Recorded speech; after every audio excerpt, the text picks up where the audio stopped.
मैं एक बार अपने कज़न के साथ उसके कमरे में बैठा हुआ था। उसके कमरे की खिड़की से सामने की एक बिल्डिंग दिख रही थी।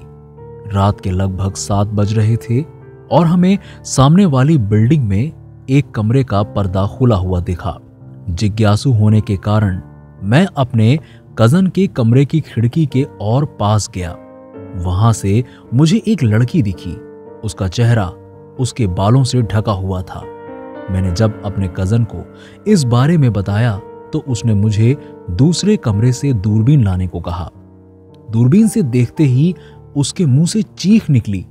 मैंने पूछा क्या हुआ, और मेरा दोस्त काफी डरा हुआ था।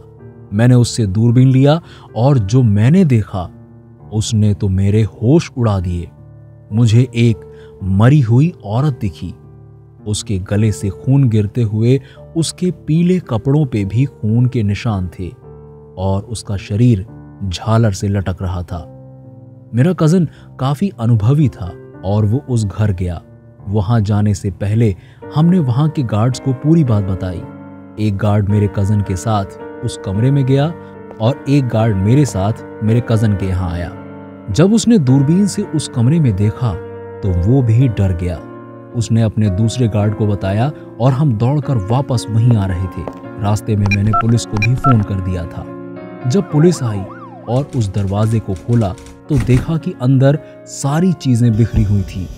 हमने बेडरूम की लाइट जलाई और उस औरत को झालर से लटकते देखा। 2 हफ्ते बाद ही उसे मारने वाला आदमी पकड़ा गया। पुलिस ने हमारी मदद के लिए हमें एक इनाम भी दिया। हालांकि आज भी मैं कुछ लटकते हुए देखता हूं तो मुझे वो औरत याद आ जाती है।